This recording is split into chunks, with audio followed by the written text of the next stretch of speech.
Did you ever hear about the Moroccan village that vanished without a trace?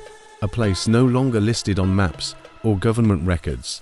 Locals refuse to utter its name, of fear it will summon something back, but some still remember the screams and the smell of burning flesh in the wind. It was nestled high in the Atlas Mountains, where time stood still. No electricity, no modern roads, no internet, just stone homes and secrets. The village was called Tassifrit, a name whispered in dread. And in 2003 something happened that erased it forever. People say it started with a woman named Halima, who returned after years away. She'd been exiled for practicing black magic, or her husband died mysteriously. When she came back she was older, thinner, but her eyes were completely black. She said she'd found truth in the desert and came bearing warnings from something ancient. She started building symbols on her walls in goat blood and clay. Children in the village began sleepwalking, whispering in foreign tongues. Animals turned violent, then disappeared entirely. And one by one people began dying in ways no one could explain. A baby was found crushed inside her crib, but the room was locked from inside. A man slit his throat while praying and wrote words on the wall in his own blood. One night a woman was seen levitating above her home screaming in agony, and Halima kept saying it wasn't her doing it, was something she had brought back. She said it came from a cave deep in the Sahara, where no man should ever go. A jinn, not just any jinn, but an ifrit, the kind that feeds on blood and despair. She told the imam that the village was marked unless they gave the ifrit what it wanted. And when the imam asked what that was, she whispered a single word: everyone. Villagers tried to flee, but cars and donkeys died in the same night. The phones stopped working and the roads were swallowed in a dense red fog. Children began to vanish even while being held by their parents. And anyone who tried to pray found their mouths filling with black ash. A few tried to kill Halima, but she laughed as they beat her, saying it was too late. She claimed she had bound herself to the Ifrit by sacrificing her own heart. When they checked her body, they found her heart missing and her chest full of worms. Yet her eyes were still open and her lips moved as if chanting something. By the fifth night, only 17 villagers were left alive. They gathered in the mosque and burned holy books, thinking it would cleanse the air. But a thick roar came from the mountains and the ground trembled under them.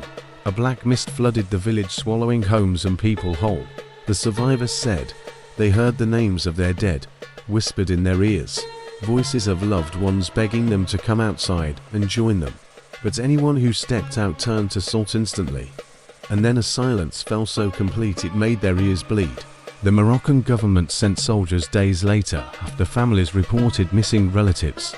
They found nothing but scorched earth and melted stones. The only thing left was the mosque's broken minaret and the child's severed hand clutching sand. Even GPS systems showed a blank space where the village had once existed.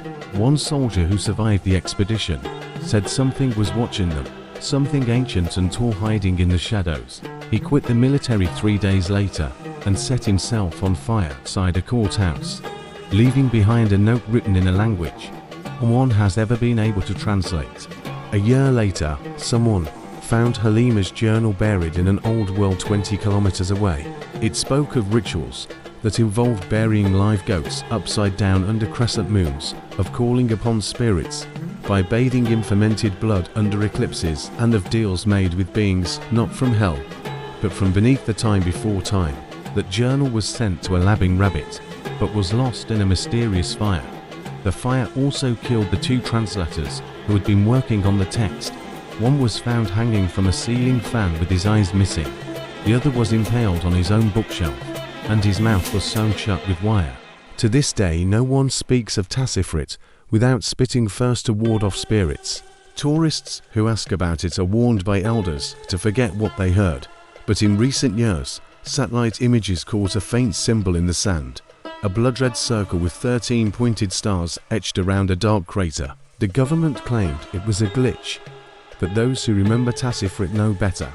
They say the Ifrit was never satisfied because its hunger grows with every soul it consumes, and every few years, another village nearby reports strange disappearances. Animals found sliced perfectly in half, and infants born with their mouths sealed shut. In 2021, a group of European hikers went missing following an unmarked path in the Atlas. Only one was found naked and babbling with his fingernails torn off. He kept repeating the same phrase over and over in broken Arabic. They're whispering again from the pit. They want more blood. A journalist tried to uncover the story and found maps referencing a Tassifrit province, but it was removed from official archives in 2004 and listed as a zone of silence. Locals refused to speak even when offered money or protection. One elder said, "We tried to forget it, but it never forgot us." There is a pattern some researchers uncovered by mistake. Villages go silent every 13 years, and always in the same crescent formation. The next expected event was predicted to happen in 2026. Some believe a cult is still active, spreading the curse through rituals disguised as folk dances. If you travel to the mountains in Morocco and hear children laughing when there are none, turn back and do not speak to them no matter what they say.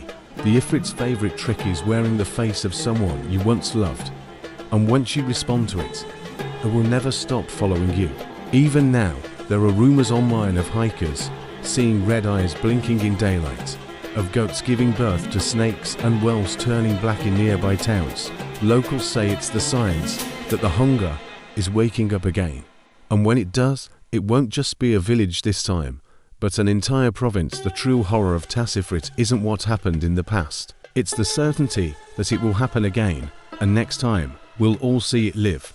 Because in the age of technology, the curse doesn't need isolation to spread. All it needs is someone to say its name out loud.